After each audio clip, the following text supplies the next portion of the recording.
Okay, we're with Randall. Is it K.O. Bailey or what is your nickname? K.O. King Bailey. I thought it was K.O. King. I was going to talk to you today because I really wanted to talk about to you. When did you first start boxing, Randall? I think I had my first fight December of 1988. 88. Yeah. So that was was that pro or amateur? Amateur. My first. Okay, you started. And how old was you when you in 88? Like 14. 14. So you started fighting in 88. Yeah. I got you. All right. And so where did you start your amateur boxing career at? In Miami, Florida, at the 27th Avenue PAL boxing program. Okay. And who was the The head guy in charge there was you had Mr. Grady McClendon and Ed Pitbull Pollard. Oh, gotcha. Yeah. So how many amateur fights did you end up having in I think I had 19 amateur fights. 19 amateur fights? Yeah. And what was the... my record was, I think it was 14-5. Okay. Yeah. And what weight did you fight? I mostly fought at 139. I think I had maybe one fight at 132. I got you. Yeah. At 39. So and did you fought in the Golden Gloves? Yeah, I fought in the Golden Gloves. I fought in the Golden Gloves once. I think my first time fighting the glove, I lost it to a guy. He had way more fights than me. I only had I only think I had 5 fights when I fought in it the first time. The gold in the the Golden Gloves. But we never really got a lot of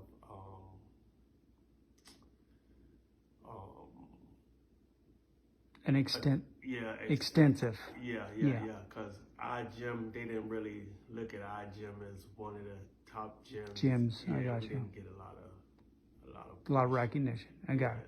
So you did fight in the Golden Gloves in Florida. What year was that then, Florida? 92, 93, 91? Let me see.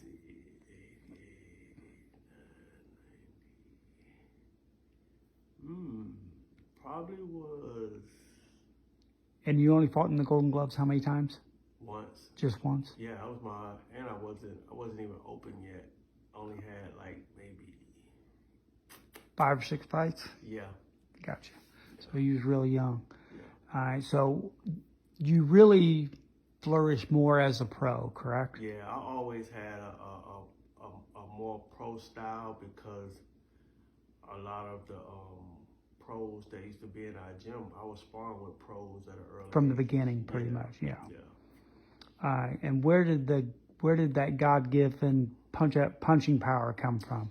I think I always had power, just not technique with it. Yes, I gotcha. So I think it was I forget what year it was, but I know it was when Freddie Pendleton was fighting Tracy Spann. Yeah. That was 91 or 92 or something like that. The rematch. Yes. Okay, I got you. That was a rematch when they because remember the first fight ended in a headbutt.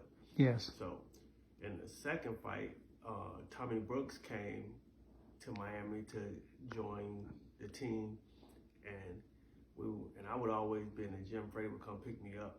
Okay. And take me to the gym with him. So I was in the gym already, and I was shadow boxing, and Freddie had been telling Tommy about me and telling him about my right hand and this, and that.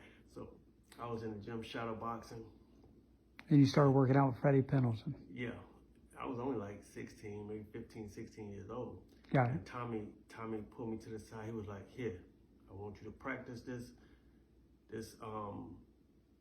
move every day before you do anything else." So I would practice this move every day, at least 3-4 rounds before I did anything else. I would just go around the ring just doing this one little move that he told me to do. And I mean, I did it so much till where that's how I developed the power and the turn and the rotation behind that right hand. My right hand. I know.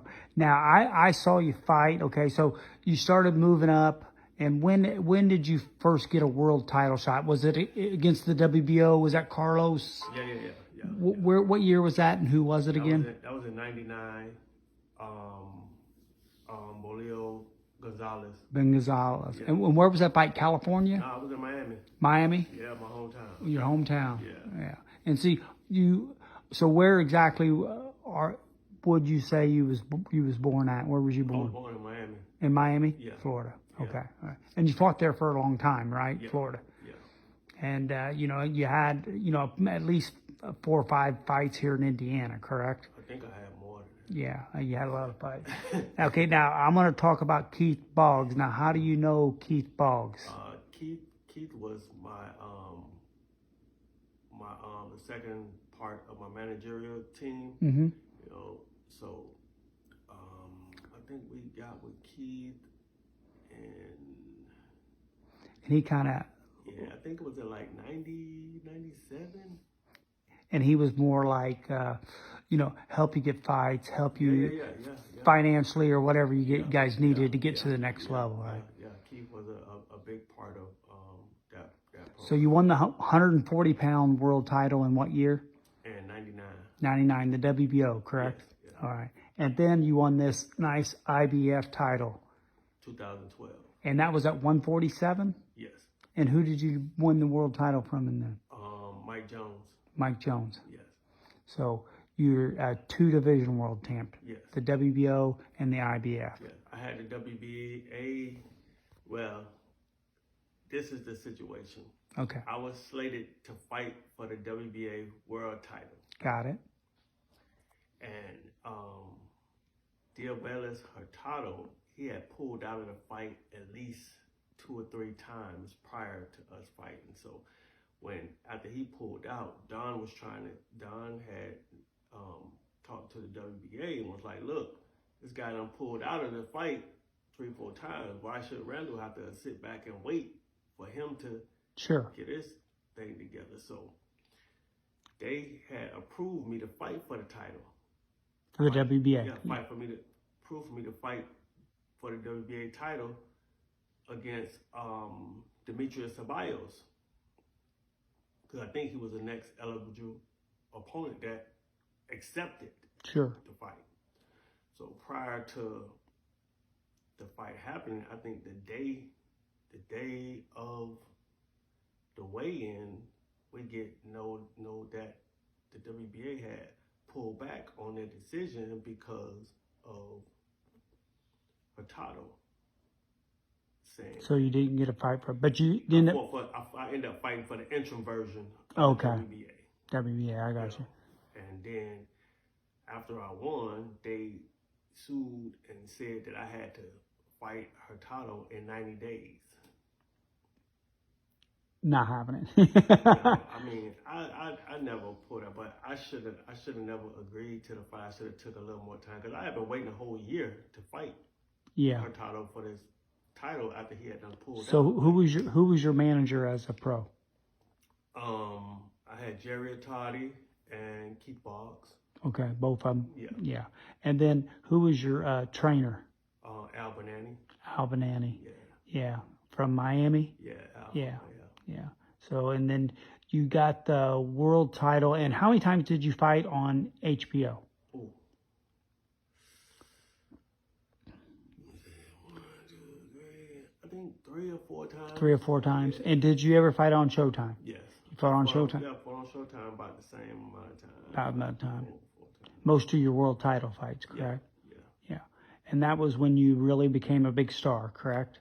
I don't know. Well, I mean, yeah, you know what I'm saying? Like, if I know about if I know about you, Randall, you're a star. Me myself, I never. I know what you're saying. I know. Yeah. You just did your thing. That's it. Your thing was to be a world champion. That's it. That was your goal. That's it.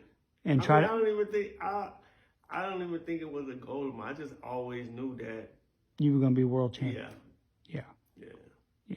And when did you have that vision that you was going to be a world champion? I mean, always. I mean, I was when I was 10-0. When I first signed with Don King. Yeah. when I first signed with Don King, I was already 10-0, and Freddie had the USBA, so I wasn't looking to fight Freddie. So Freddie Pendleton. So after Teron Millette beat Freddie, I was looking to step up and fight him. I got you. But they was afraid. They wasn't. And Don wasn't gonna put him in because for that reason alone. I wasn't signed with Don managerially. Yeah. I was just signed promotionally, so he wasn't gonna put me in with one of his. So how many times did you fight for Don King? Oh, I had two. A lot of my fights in Indianapolis came under Don too. Don he was paying for. Yeah, I got you. Yeah, I understand. Yeah. It was Fred shows. Yeah, Fred Burns, FNF Burns. Yeah. All right, so you have been basically retired for how long? 2016, somewhat. Yeah. And you're still flirting with fighting, or no? I had got a couple of calls, and I would accept just to see, and before I could even get my mind set that I was gonna fight, I would get the call back saying that they said no. Yeah, I know. Yeah. And I would have people call me like, man, you need to be fighting, and